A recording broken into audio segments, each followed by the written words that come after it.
Esta é a lição bíblica semanal, preparada pelos membros da Igreja da Ciência Cristã Independente de Plainfield, Nova Jersey, Estados Unidos da América. As citações são da Bíblia King James e do Livro da Ciência e Saúde com a Chave das Escrituras, edição de 1910, de Mary Baker Eddy. Esta é a lição para domingo, dia 22 de março de 2026. Tema: matéria. Versículo áureo, Jeremias: o meu povo ficará satisfeito com a minha bondade, diz o Senhor. Leitura responsiva, Salmo. O pouco que um justo possui é melhor do que as riquezas de muitos ímpios, porque os braços dos ímpios serão quebrados, mas o Senhor sustenta os justos. O Senhor conhece os dias dos retos, a sua herança será para sempre. Não sereis envergonhados no tempo da adversidade e estarão fartos nos dias da fome.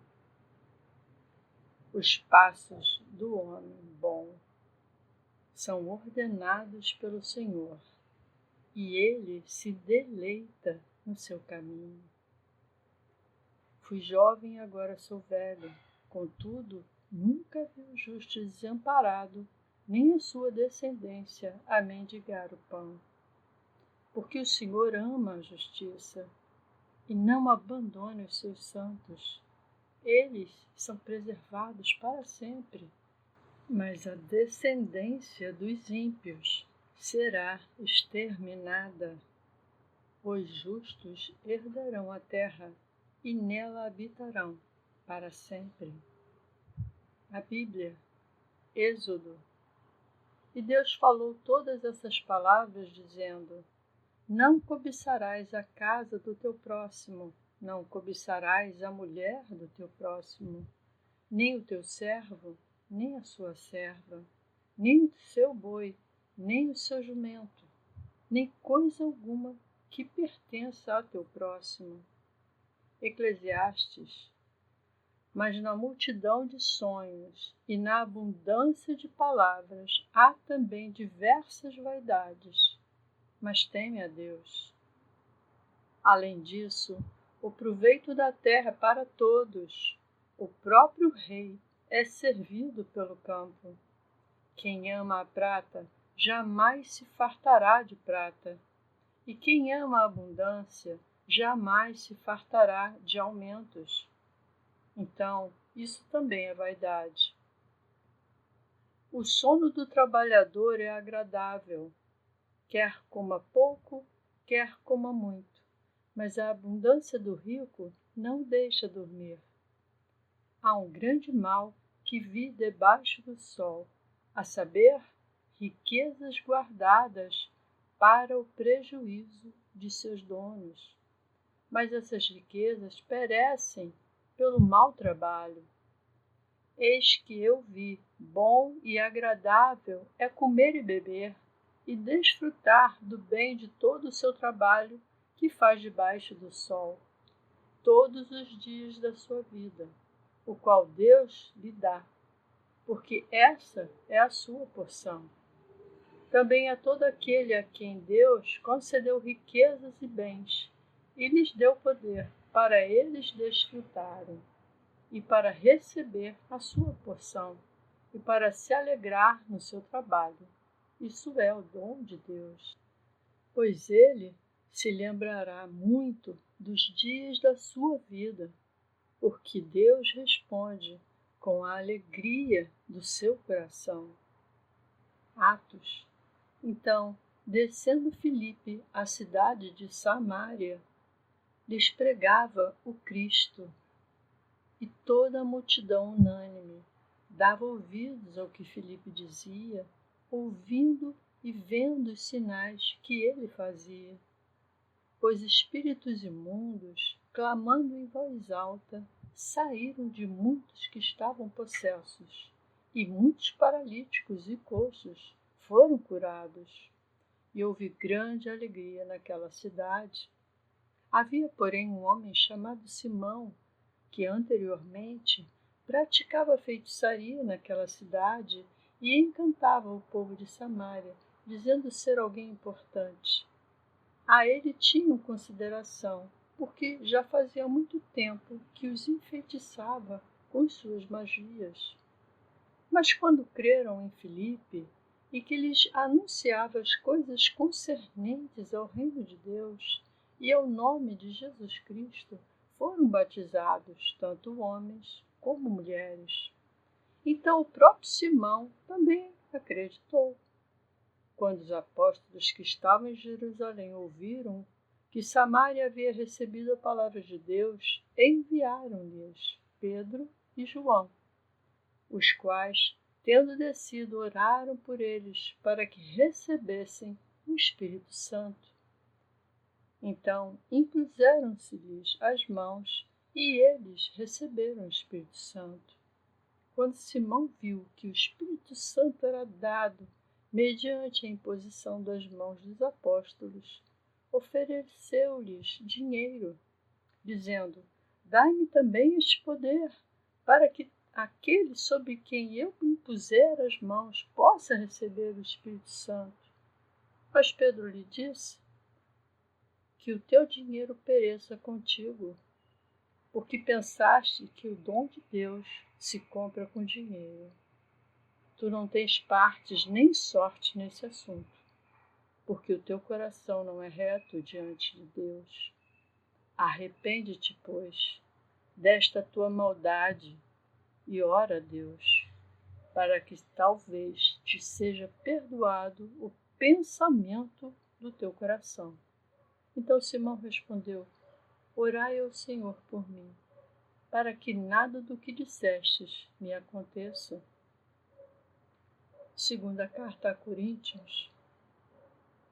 Mas nós não nos glorifiquemos além da nossa medida, mas sim segundo a medida da regra que Deus nos deu, medida essa que chega até vós, não nos gloriando das coisas fora da nossa medida, isto é, do trabalho alheio.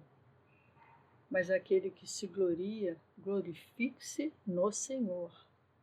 Pois não é apropriado quem se recomenda a si mesmo, mas sim aquele a quem o Senhor recomenda. Quem semeia pouco, colherá pouco. Quem semeia em abundância colherá. Cada um contribua conforme o seu coração, não com tristeza, nem por obrigação, pois Deus ama quem dá com alegria. E Deus é poderoso para fazer abundar em vós toda a graça, a fim de que, tendo sempre em tudo ampla suficiência, abundeis em toda boa obra. Hebreus, que o amor fraternal continue. Não vos esqueçais da hospitalidade, pois alguns, praticando-a, sem o saberem, hospedaram anjos. Seja a vossa vida sem avareza, contentando-vos com o que tendes, porque ele disse: Eu nunca te deixarei e nunca te abandonarei. De modo que possamos dizer com confiança: O Senhor é o meu auxílio. Ora, o Deus da paz, que pelo sangue da aliança eterna trouxe de volta dentre os mortos o nosso Senhor Jesus, o grande pastor das ovelhas, que ele vos aperfeiçoe em toda boa obra, para fazerdes a sua vontade, operando em vós o que perante ele é agradável, por meio de que Jesus Cristo, a quem seja a glória para todo sempre. Amém. Agora lerei as passagens correlatas do livro-texto de Ciência e Saúde com a Chave das Escrituras, de Mary Baker Eddy, edição de 1910. Somente os prazeres superiores podem satisfazer os anseios do homem imortal. Não podemos restringir a felicidade aos limites dos sentidos pessoais. Os sentidos não conferem prazer verdadeiro. O bem nas afeições humanas deve prevalecer sobre o mal e o espiritual sobre o animal. Ou a felicidade jamais será alcançada. A conquista dessa condição celestial aprimoraria nossa descendência, diminuiria a criminalidade e daria objetivos mais elevados à ambição. Todo vale de pecado deve ser exaltado e toda montanha do egoísmo rebaixada, para que o caminho do nosso Senhor seja preparado na ciência. A beleza, a riqueza ou a fama são insuficientes para satisfazer as necessidades do afeto e jamais devem se sobrepor às pretensões superiores do intelecto, da bondade e da virtude. A felicidade espiritual, nascida da verdade e do amor, é altruísta, portanto, não pode existir sozinha, mas requer que toda a humanidade a compartilhe. Se você é materialista demais para amar a ciência da mente e se contenta com boas palavras em vez de efeitos, se você se apega ao erro e tem medo de confiar na verdade, a pergunta então ressurge: Adão, onde estás? Não é necessário recorrer a nada além da mente para satisfazer os doentes de que você está fazendo algo por eles, pois se eles forem curados, geralmente sabem disso e ficam satisfeitos. Onde estiver o seu tesouro, aí estará também o seu coração. Se você tiver mais fé em drogas do que na verdade, esta fé o inclinará para o lado da matéria e do erro. Qualquer poder hipnótico que você possa exercer diminuirá sua capacidade de se tornar um cientista cristão e vice-versa. O ato de curar os enfermos somente pela mente divina, de expulsar o erro com a verdade, demonstra sua posição como um cientista cristão.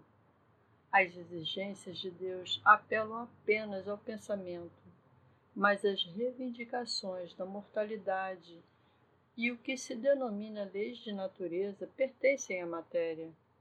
Qual então devemos aceitar como legítima e capaz de produzir o bem humano supremo? Não podemos obedecer tanto à fisiologia quanto ao espírito, pois um destrói completamente o outro. Um ou outro deve ser supremo nos afetos. É impossível trabalhar a partir de dois pontos de vista. Se tentarmos, logo nos apegaremos a um e desprezaremos o outro. É a espiritualização do pensamento e a cristianização da vida diária, em contraste com os resultados da farsa horrenda da existência material. É a castidade e a pureza, em contraste com as tendências descendentes, e a gravitação terrena do sensualismo e da impureza, que realmente atestam a origem e a operação divinas na ciência cristã. Há um grande perigo em ensinar a cura mental indiscriminadamente, desconsiderando assim a moral do aluno e preocupando-se apenas com os honorários, recordando as palavras de Jefferson sobre a escravidão. Eu tremo quando eu me lembro que Deus é justo. A autora treme sempre que vê um homem, por mesquinharias, ensinando seu superficial conhecimento do poder da mente, talvez transmitindo sua própria moral questionável e, desta forma, lidando impiedosamente com uma comunidade despreparada para se defender. Se eliminarmos a riqueza, a fama e as organizações sociais que não têm qualquer peso na balança de Deus, teremos uma visão mais clara dos princípios. Se acabarmos com as panelinhas, se igualarmos a riqueza à honestidade, se deixarmos que o valor seja julgado pela sabedoria, teremos uma visão melhor da humanidade. Os chamados prazeres e dores da matéria perecem e devem extinguir-se com o brilho da verdade, do sentido espiritual e da realidade do ser. A crença mortal deve perder toda a satisfação no erro e no pecado, para se libertar deles. A mente mortal julga pelo testemunho dos sentidos materiais, até que a ciência oblitere esse falso testemunho. Uma crença aprimorada é um passo para fora do erro e auxilia no próximo passo e na compreensão da situação na ciência cristã.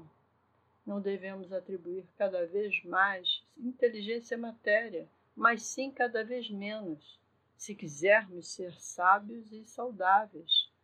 A mente divina, que forma o botão e a flor, cuidará do botão humano, assim como veste o lírio. Mas que nenhum mortal interfira no governo de Deus, impondo leis baseadas em conceitos humanos errôneos. A natureza superior do homem não é governada pela inferior. Se assim fosse, a ordem da sabedoria estaria invertida. A escravidão do homem aos mestres mais implacáveis, paixão, egoísmo, inveja, ódio e vingança, só é vencida por uma luta árdua. Cada hora de atraso torna a luta mais difícil.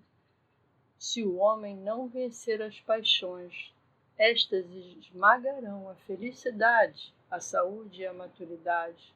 Aqui a ciência cristã é a panaceia soberana, dando força à fraqueza da mente mortal, força proveniente da mente imortal e onipotente, e elevando a humanidade acima de si mesma, a desejos mais puros, até mesmo ao poder espiritual e à benevolência para com o homem. Que o escravo do desejo errado aprenda as lições da ciência cristã, e ele vencerá seu desejo e ascenderá a um grau na escala da saúde, da felicidade e da existência. A aspiração pelo bem divino surge antes mesmo de descobrirmos o que pertence à sabedoria e ao amor.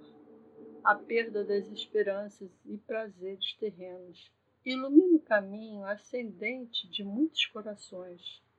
As dores dos sentidos rapidamente nos ensinam que os prazeres dos sentidos são mortais, que a alegria é espiritual. O desenvolvimento espiritual não germinará das sementes semeadas no solo das esperanças materiais, mas quando elas murcham, o amor propaga novamente as alegrias superiores do espírito, que não tem qualquer mácula terrena. Cada etapa sucessiva da experiência revela novas perspectivas da bondade e do amor divinos.